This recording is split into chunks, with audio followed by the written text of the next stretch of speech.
Hello and welcome to the Hour of History podcast. I'm your host, Stephen Bauman. Slowing down a little bit from last year's breathtaking pace of one new episode every week, I'm still bringing you great content on the Hour of History podcast with a blog post every week and a new episode every few weeks. So rather than have a new one every week, I know it was hard for a lot of people to catch up, and I don't want you to miss any of these excellent conversations I have with people who have done really remarkable research. So I'm slowing it down a bit. I'm still bringing you some great historians, great experts, great educators, people from all over the world who bring their expertise to the world through great programs like the Hour of History podcast. This week, it's my pleasure to have Dr. Anna Clayfield on the show. She is a lecturer in Spanish and Latin American Studies at the University of Chester, and her latest book, out in 2019 from the University Press of Florida, is called The Guerrilla Legacy of the Cuban Revolution. Now, if you know anything about me, you know I spent a little time in Cuba a couple years ago. It is a central part of my historical research and just a fascinating topic that I find people tend to get really drawn into. So whether you're new to Cuba or a Cuba expert, this is going to be a fascinating conversation for you to listen to because Dr. Anna Clayfield is sure knowledgeable about the subject. We talk all about the Cuban Revolution and the many years afterwards. So thanks again for listening to the Hour of History podcast. Do check the website to see updated schedules and lists of upcoming episodes. It's a pleasure to have you as a listener, and I love hearing your feedback. Be sure to drop us a line at hourofhistory.com/contact. Thanks again for listening. Without any more introduction, let's get to the conversation. On the Hour of History, it's our world, anytime, any place. Enjoy. You're listening to the Hour of History podcast, Our World. Anytime, any place. For show notes, the Hour of History blog, and more, head over to hourofhistory.com. For book recommendations about topics mentioned during the podcast, head over to hourofhistory.com/rex. That's hourofhistory.com/RECS. Without further delay, the Hour of History starts right now. So welcome to the Hour of History podcast. Anna, it's so great to have you. Thank you very much for having me. So your new book, we're going to have a lot of time to talk about the Guerrilla Legacy of the Cuban Revolution. Sounds fascinating. Why don't you just introduce yourself briefly to the listeners and maybe tell us how you got interested in Cuba? So I currently work as senior lecturer in Spanish and Latin American Studies at the University of Chester in the UK. And I started to get interested in Cuba probably as a teenager for whatever reason. And then as an undergrad, when I studied French and Spanish, I had to do a compulsory year abroad to spend a semester in both countries where they speak French and Spanish. So I did the Spanish section in Cuba, in Santiago de Cuba, in 2004. And while I was there, just deepened my interest in Cuban history and culture, and just carried that through really into postgraduate studies, so at master's level, and then my PhD project, which is what the book is based on, grew out of that initial interest. Well, that's fantastic. And I'm always sort of advocating on the podcast for the study of languages, which seems to have, unfortunately, gone out of style a little bit. Can you maybe speak to that experience? How have languages and the study of languages sort of enriched your life? Well, I mean, it's hard to kind of overestimate really the difference that they've made. I think, well, I certainly wouldn't be doing what I'm doing now without having studied languages initially.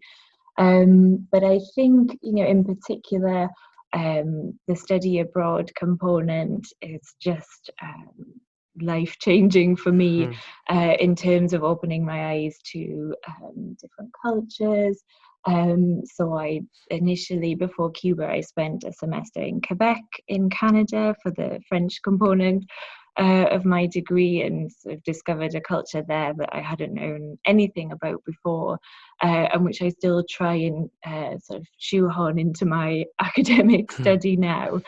And then, yeah, going on to Cuba, I had some knowledge of Cuba beforehand, but nothing that really could have prepared me for how it actually is to live there, particularly somewhere like Santiago, which, 2004 especially wasn't particularly on the tourist trail.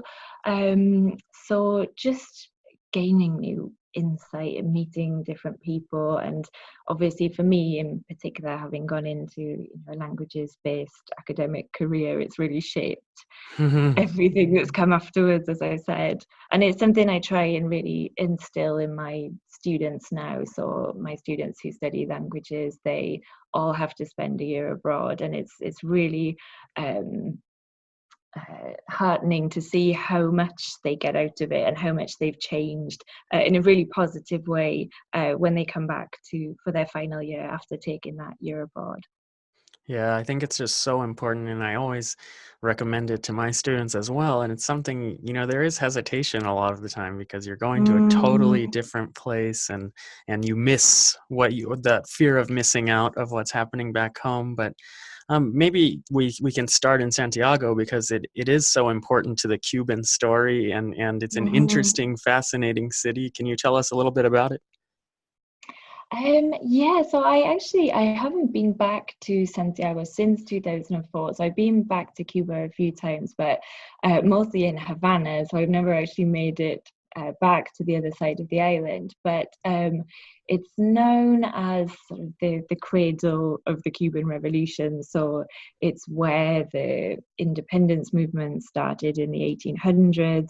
It's where the first attack in 1953 that would later go on to spark the revolution began. So it has this kind of historical legacy in its own right, as does Eastern Cuba in general. And I'm really glad that I started to get to know Cuba there outside of Havana. I love Havana, but it's like any sort of capital city. It's not necessarily representative of the rest of the country. So to be in Santiago, which is has more of an Afro-Cuban culture. It has this revolutionary legacy, as I mentioned. It just gave me a different experience to get to know Cuba in the first place. And that's great. And one thing, like you mentioned, it has this revolutionary legacy. Just traveling around Cuba, one doesn't tend to see so many sort of images of the revolution compared to Santiago, where there's giant posters of Fidel and things like that. Did this sort of impact the way you decided the sort of time framing you decided to have in your book, because you're dealing with quite a big spread of time here? Yeah, I think it did. I mean, I was always interested, as I said, in Cuban history and particularly in the revolution. So being in Santiago was perfect for me to be able to explore that. And as you said, you can't really ignore it. There's the signs declaring the Ciudad Rebeldes or the rebel city, for example. So I think I just became even more drawn then to exploring more this the history of the guerrilla struggle, particularly the role of Che Guevara, and then having the opportunity to go into the Sierra Maestra, which is very close to Santiago as well, kind of brought that to life for me a little bit. But at the same time, I think there's also, you can't ignore the representations in Santiago of the heroes of the independence period, such as Antonio Maceo, for example. So I was aware from those very initial stages that there was a much longer or broader legacy of revolution in Santiago than just the revolution around 1959. Hmm. Yeah, and also geographically, just so people understand, I mean, we're talking about the exact opposite sort of Mm. part of the island from Havana. How do you sort of explain to people who aren't familiar with Cuba how diverse it is and how different the different sides of the island are? I mean, I think I always start by saying that when I first went, I'd landed in Havana and then took a 15-hour bus ride overnight to Santiago, where I arrived at 7 a.m. I did it just with my backpack, and I didn't know where I was going to stay. We hadn't exactly been given the start dates for the course that we were going to be studying on, so it was a bit of an eye opener in that extent. So I think in terms of just the geographical distance, that 15-hour bus ride usually brings it home. Um, and yeah, as I said, just that the kind of Afro-Cuban element, um, the the areas kind of near Santiago, I felt, my first visits.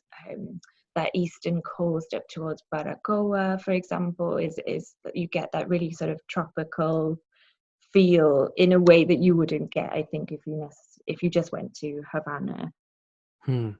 And now it's in the title of your book, and you've mentioned it a little bit, the sort of guerrilla fighting that occurs there, and how you went to the Sierra Maestra mountains where a lot of this takes place.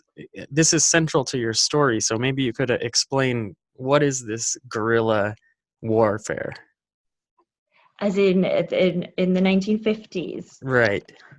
Um, so yeah, for those who might be unfamiliar, in the 1950s, Fidel Castro and Che Guevara and Raul Castro and other rebels chartered a yacht and traveled over from Mexico to eastern Cuba.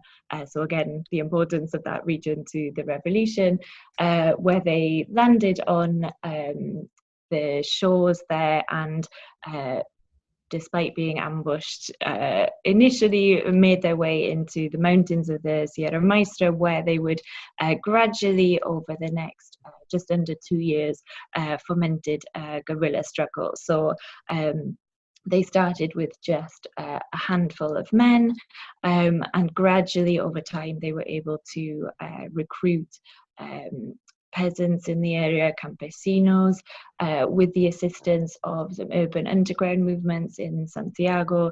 The movement was able to grow to the extent that they could isolate urban areas and eventually kind of descend from the mountains to the cities, very simply put, to eventually seize power and topple the dictator at the time, Batista. Hmm. And as a campesino, a peasant, a farmer, you're out there and you see these people who are trying to create revolution. What appeals? Why would I join this movement? Um, that's a very good question. I think for a number of reasons. I think in some cases it would have been, a desire to improve standard of living. But I think also just the rebels themselves were extremely persuasive in selling this idea of a redemptive future, which is often talked about in relation to the revolution, how there's this idea of the revolution being able to create a better society, a better Cuba for everyone, a more inclusive, a more equal society. So I think that was really the kind of key idea that they were selling at the time, that, and in such a way that it was attractive, in a charismatic way, as to be attractive to campesinos or whoever they would have encountered. Hmm. And so it's very, yeah, I like that. And you can kind of see how much appeal something like that might have had to someone who might not have an education or who's at the bottom of a totem pole. Uh, but part of your book and what you're tracing is how this sort of appeal as a guerrilla continues through Cuban history. Mm-hmm. So in the 1950s, we have this rebel army that appeals to a lot of people, and they're able to gain more strength as time goes on. And we know the revolution is ultimately successful, but this idea of guerrilla warfare continues. Is that right? Yeah, so that's kind of the central thesis of the book, is that after the revolution comes to power in 1959, and the leaders of the revolution say quite openly, this is not the end of the guerrilla struggle, it's actually just the beginning, and that the aim of the revolution is to essentially turn or convert all of the population into an army of guerrilla fighters, so to speak. So it's this idea that the values of guerrilla warfare, or the ethos of the guerrilla fighter, so there are particular values associated with the figure of the guerrillero, such as Che Guevara, for example, like a commitment to duty, to serve the collective, to serve the revolution, of self-sacrifice, of struggle, of tenacity, and so on. And there was this idea that these values should be emulated by the Cuban population if the revolution was going to succeed. So it was a way of mobilizing people to participate, that they had a sort of framework, if you like, to follow, a guidebook, in the sense of, if you want to know how you can serve the revolution, then you should follow the examples of the guerrilla fighters. But this then also has the sort of double objective of helping to legitimize the power of these rebels, because if you elevate and venerate the figure of the guerrilla fighter, the guerrillero, you are in turn kind of legitimizing or justifying the fact that a group of ex-guerrilla fighters with very little political experience are now in charge of the country. And but what is some of the reaction? Because these are guerrilla fighters, but we know Fidel is a well-trained lawyer. Che is a doctor. Do people believe that they're guerrillas, or what? As in, do they believe that they are the embodiment of guerrilla fighters? Right. Like, I see these initially? pictures, these historical images of this immediate post-revolution period, and Che is walking arm in arm, and there's the military fatigues with the beard, and the famous picture of Fidel playing baseball, Los Barbudos. And I guess, do Cubans buy it? They do. I think throughout the course of the actual insurrection, so in that period between 1956 and January 1959, the documentation of the revolution, so the chronicling of the revolution in the world press, particularly the famous Herbert Matthews report in the New York Times, for example, in 1957, people had already had, not just in Cuba but internationally, the image of Fidel and Che as the archetypal guerrillas was already more or less cemented, because these images had been propagated outside of the island. So it was already kind of recognized that they were the romantic image of the rebel fighter, the Barbudos, as you said, before they came to power. And then the promotion of this guerrilla ethos and this rhetoric after 1959 only really serves to cement that idea even further, and that image that these are the true guerrillas, these are the models of guerrilla fighters. Yeah, and to me, that's always been fascinating, because what happens after the revolution? How does a revolution continue? And yet we see Cuba continuing despite a lot of challenges, or maybe because of a lot of challenges from the outside. Now, you talk about the interactions between the Soviet Union and Cuba. The Soviets were an established sort of uh, regime, how did they interact with this guerrilla ideology? Um, so the idea of the guerrilla fighter, or the promotion of guerrilla warfare, had always been a little bit problematic for the Soviet Union in the 1960s. So Cuba, as is well known, attempted to export, in inverted commas, its revolution to the rest of Latin America, its ideas on guerrilla warfare, and encouraging other nations to, or at least other activists, to produce revolution in the Cuban mold, which really stood at odds with what the Soviet Union encouraged in terms of the path to revolution. So the Soviet Union promoted revolutionary change through electoral means, so through the ballot box, through the voting in of communist parties, and so on. So whilst it supported the revolution, particularly after it proclaimed its adherence to socialism in 1961, there was a close relationship there with Cuba and the USSR. It didn't sit easy with Moscow. The continued promotion of guerrilla struggle, it wasn't what they were encouraging their communist parties to do internationally. And so it is interesting to see this kind of tension of what the revolution should be, and you kind of still see these sort of things today, especially as we're undergoing significant political changes.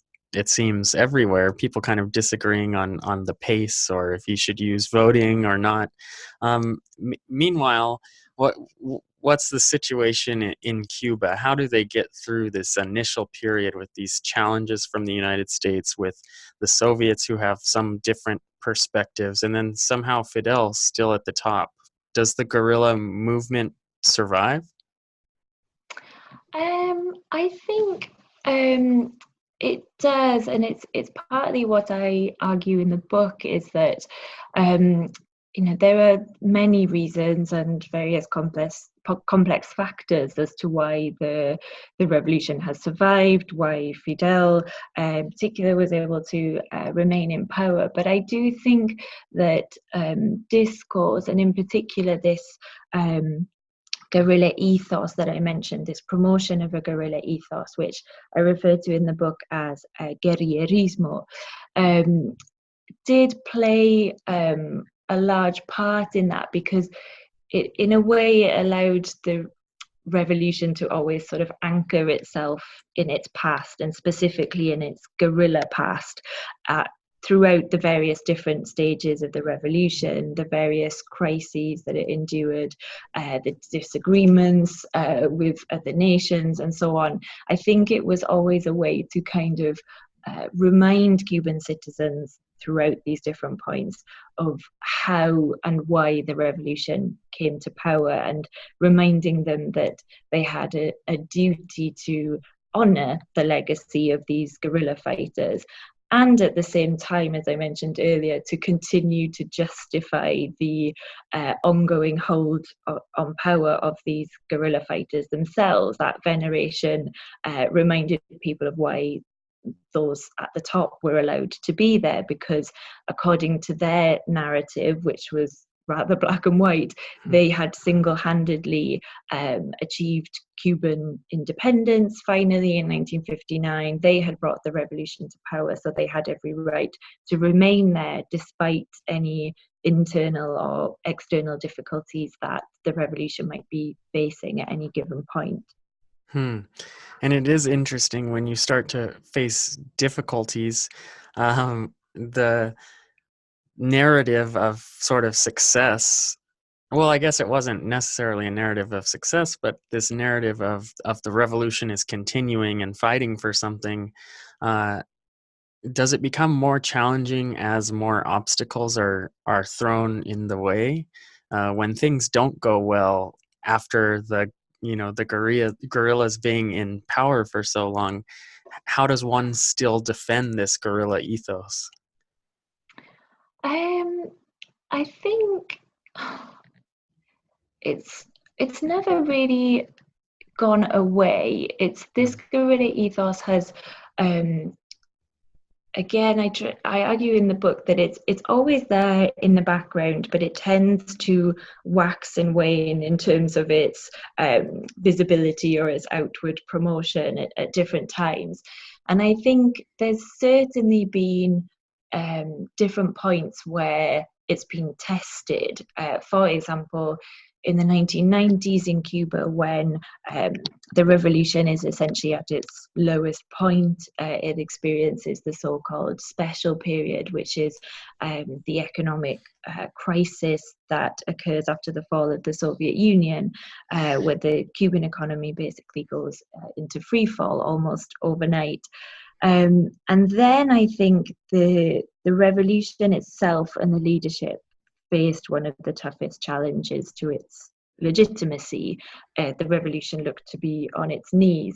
But what the leadership did at that time was, rather than backing away from this promotion of the guerrilla fighter, they essentially sort of returned to their roots, returned to the 1960s when the fervour around guerrilla warfare was at its height, and essentially resurrected the figure of Che Guevara, his writings and his ideas, again as a kind of a reminder to the Cuban people that despite these dire straits, Cubans had fought very hard to achieve independence, to achieve the revolution, and so they shouldn't allow this setback to allow the revolution to crumble, and that in fact it was kind of the guerrilla ethos which was going to be the key, in a sense, to solving all these issues. And that in the 1990s, that was this resurrection of the ideas of the 60s was boosted by the fact that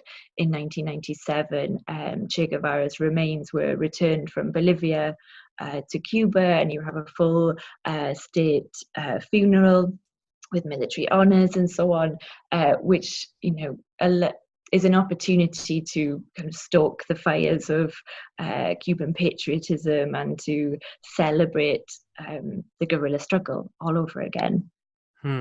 So in some interesting way, these tensions and these challenges actually make this original revolution more strong. Is that correct?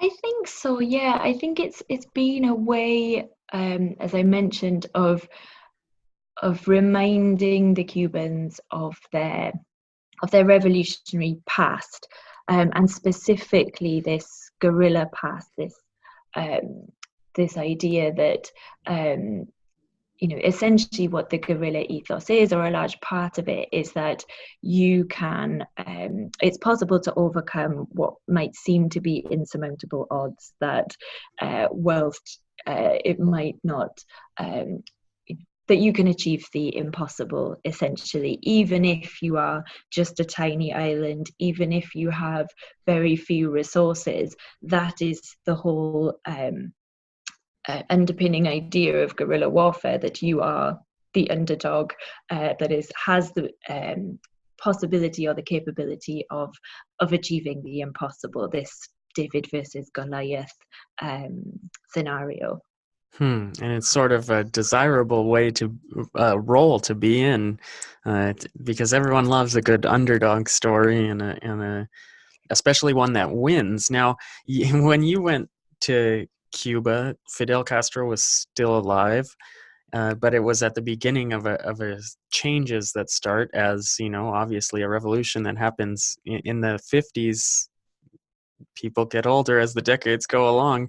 And what was sort of the temperature in the thousands as Cuba got out of that special period, but the guerrilla sort of patriarchs and matriarchs of the movement were getting older and dying?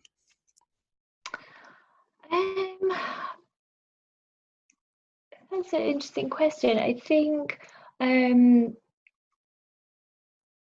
still, I remember the people I lived with, for example, still sitting in front of their TVs for hours listening to one of Fidel's infamous speeches, not necessarily absorbing every single word he said, but I think, and I still think that those messages still held some sort of resonance despite changing times. So again, it's purely anecdotal, but I sensed that there was some desire for change, but at the same time, a real, still a tangible sense of pride in this revolutionary past, but particularly in the achievements of the revolution. So change, but within certain limits to a certain extent.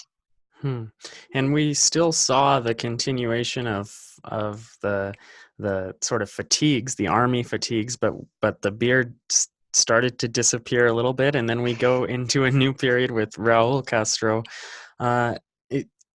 Does the ethos or the sense begin to weaken with Raúl in the next few years?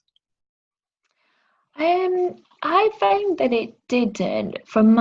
So I've analysed the language in sort of speeches and newspaper articles, textbooks, and so on, and I found that under Raúl, the language or the promotion of this guerrilla ethos was just as strong, if not slightly stronger, than in previous years, which is sort of at odds with how the Western media, for example, was portraying the revolution under Raúl when he introduced a range of economic reforms, and many saw this as a sign that the revolution was essentially moving away from its roots and potentially towards some sort of state capitalist system, for example.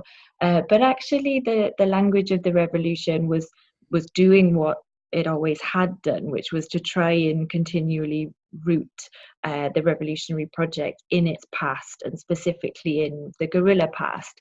And also the fact that, the more time goes on, where 6 decades have already passed, that the more important it becomes to really hammer home this idea that the guerrilla fighter is the true and ideal revolutionary, because these ex-guerrillas who are still in power, now all in their 80s, you have to, I think, keep these verbally justifying why they should still be there, and that's very true under Raúl, who surrounds himself with Raúlistas, people who are supportive of him and who particularly are from that Sierra generation. So I think it actually becomes more prevalent under Raúl for those reasons. And it's interesting to see this continuation of something that is, in a way, like you said, not connected as economic reforms are made. We sort of have the famous images of the U.S.-Cuba thawing of relations under Barack Obama, where he meets Raúl Castro and they're both, dressed in suits, which to me was a bit surprising to see, because we have this image, even well, sometimes it's disjunct, but sometimes in the West we do get this image still of the guerrilla fighters. And then so there was this détente for a bit. Is that something, I know we might be taking you a little bit out of the scope, but is that something that you see as continuing, or through your analysis of text, is it more of the same, even though in the media we're seeing these suits? As in more of the same in terms of the guerrilla ethos. Yeah, I think so. During that period, what was quite interesting is that what you saw in Granma, for example, which is the main national newspaper in Cuba, were whilst Raúl Castro is meeting Obama and the leadership is openly saying that it's open to negotiations and so on, in the newspaper you get references to the incident in the 1800s, the protest of Baragua, for example, which is when one of the independence leaders, Antonio Maceo, refused the deal offered to the Cuban rebels by the Spanish because it didn't guarantee Cuban independence or the abolition of slavery. And this is something that's often referred to as a kind of reference point for Cuban intransigence and the Cuban ability to withstand any kind of external pressure, but essentially that Cuba is not willing to capitulate.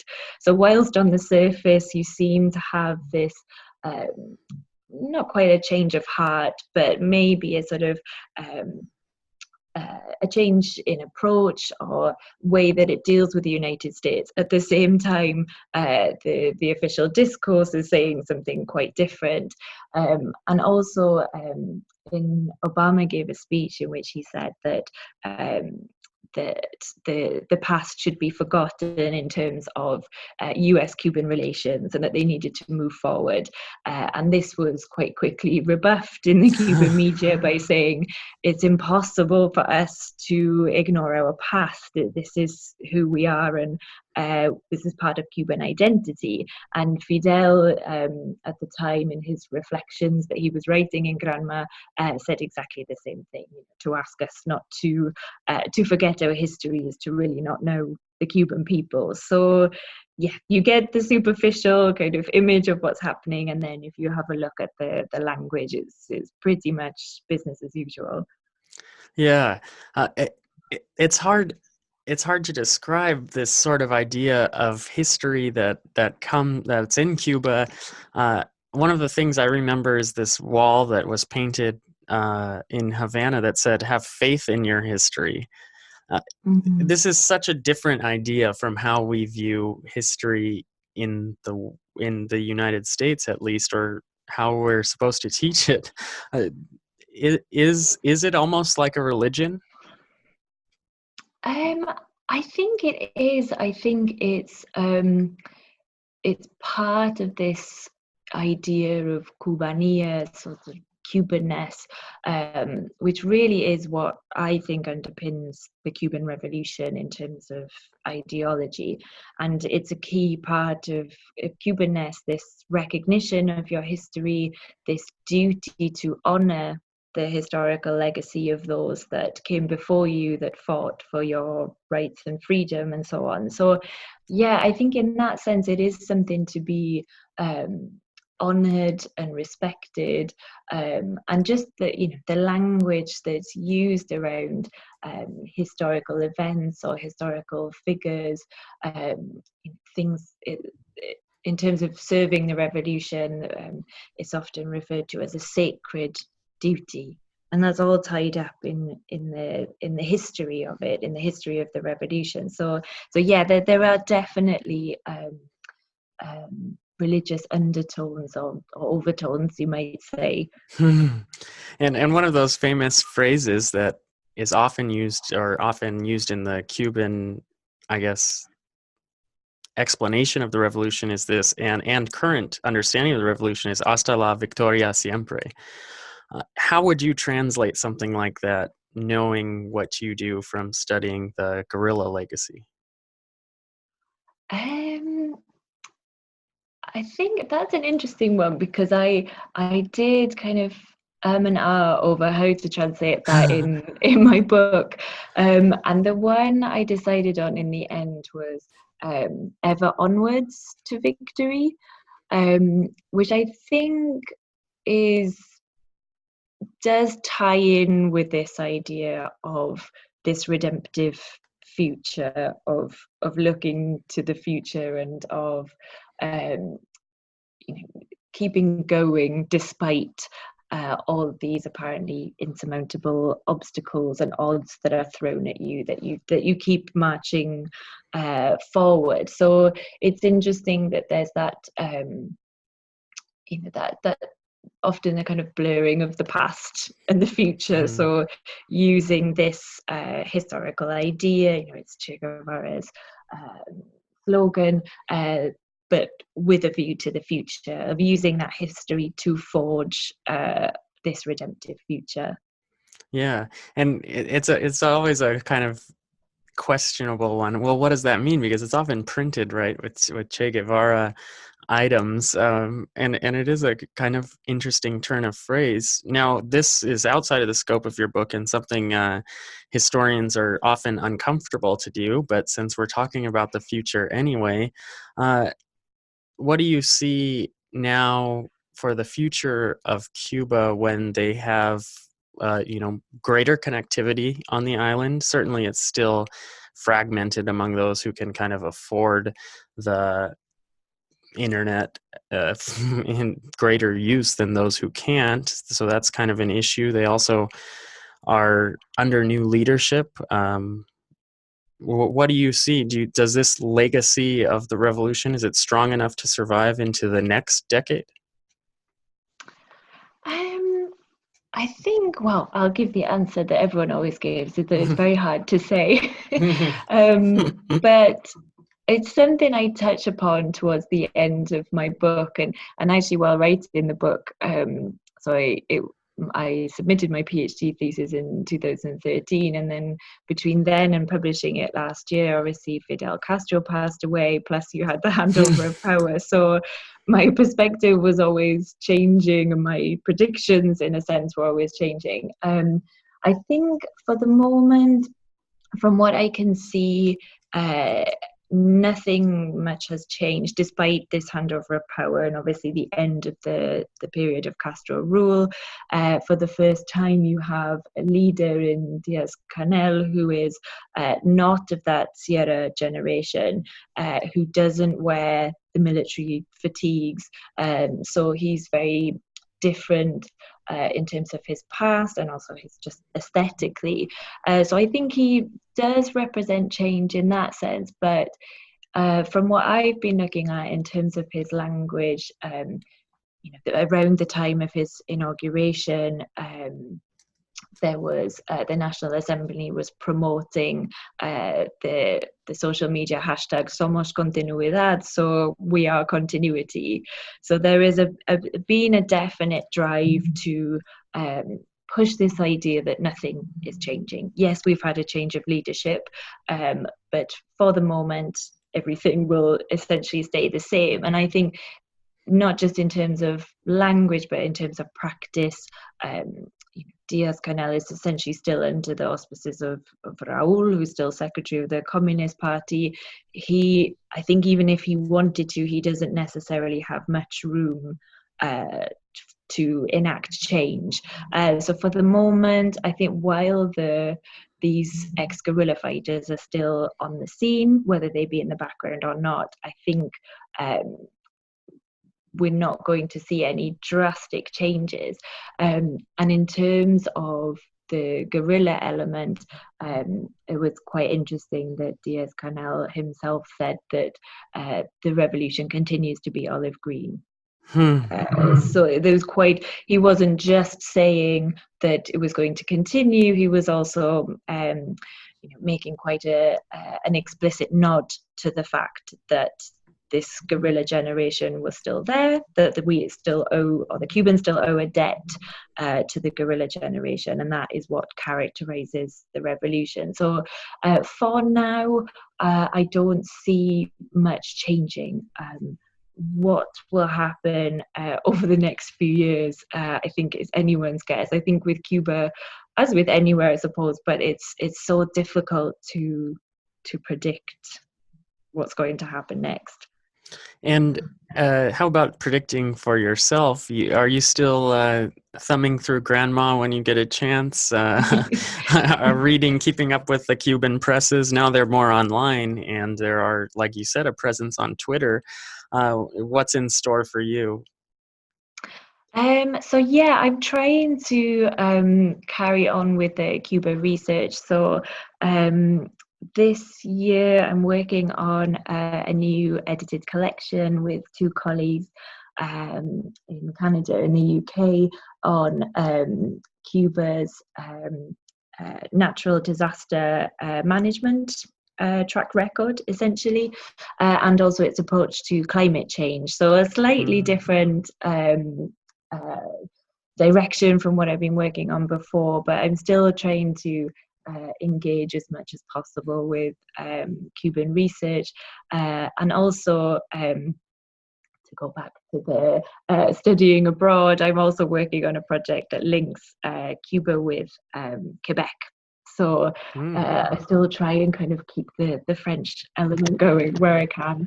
Very nice.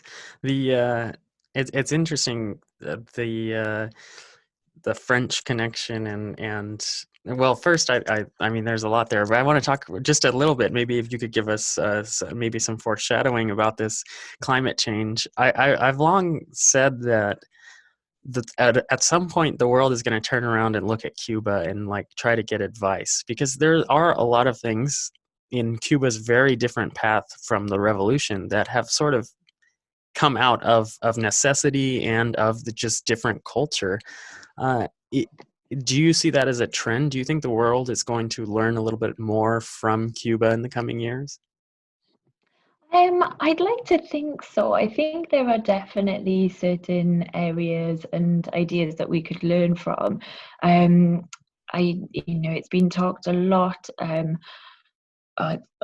There's been discussion in Cuban studies of how, there's a documentary, How Cuba Survived Peak Oil, where, Cuba has sort of shown the world how it's possible to get by when you have an extremely limited oil supply in terms of public transport and industry and so on. And I think lots of those initiatives could certainly be provide food for thought for other countries. And unfortunately, as is the case with a lot of what happens in Cuba, that doesn't tend to get widespread exposure for political reasons. It's the same in the healthcare arena, for example. So I do think there's definitely lessons to be learned, and particularly in the so our book looks at natural disaster management also. I think particularly in that area, Cuba has its track record of protecting citizens' lives, for example, when it's endured some large-scale natural disasters such as hurricanes.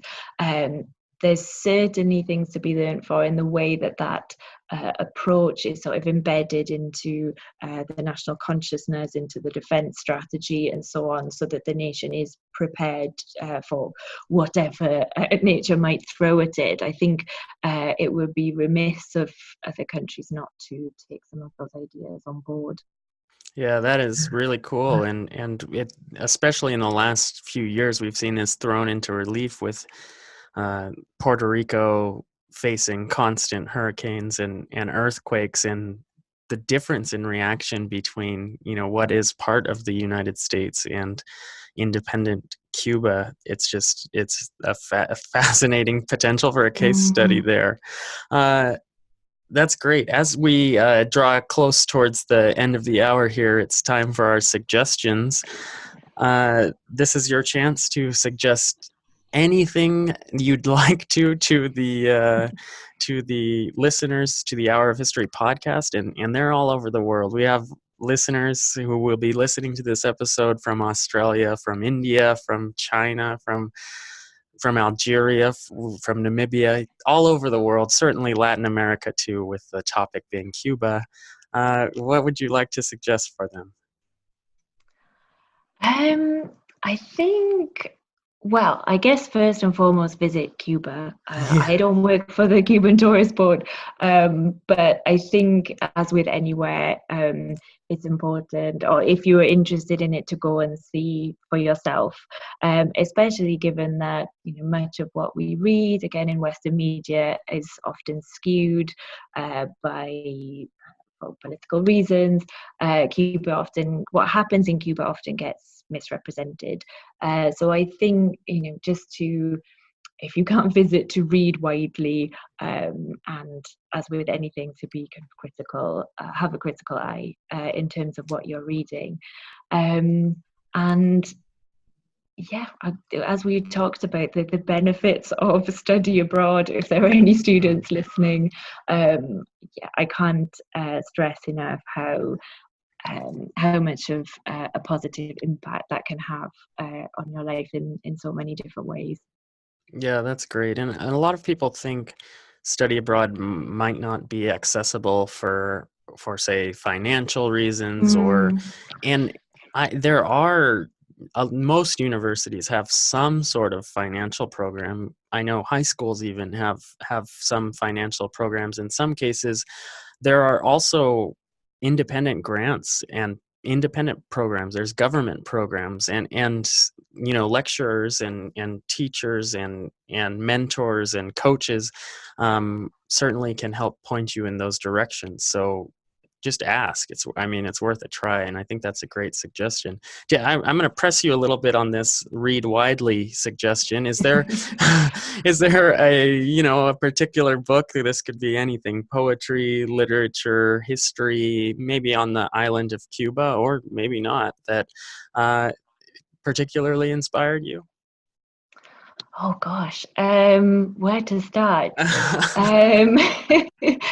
In terms of readings on Cuba in general, I think the work of Professor Anthony Capsia in the UK is a very good place to start. I think he explains what happens in Cuba at different stages in a very accessible way.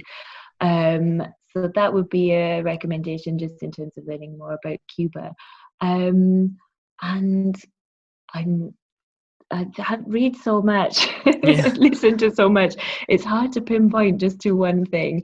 But maybe if I think of something afterwards, I'll pass it on. No, it's perfect. And that's a great place to start. I was lucky enough to present at a conference, actually, and he was the moderator of the panel. So it was fantastic. That's a great suggestion.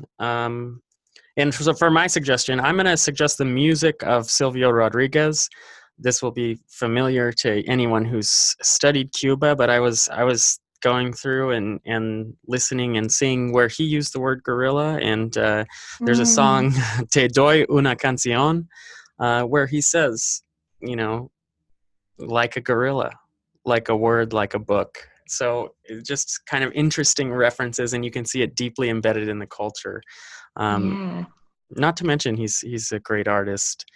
I agree. A good recommendation. Yeah, so be sure to check it out. Is there a more lighthearted one than mine? Yeah. So after you figure out how to do your study abroad, then kick back and relax and listen to Silvio.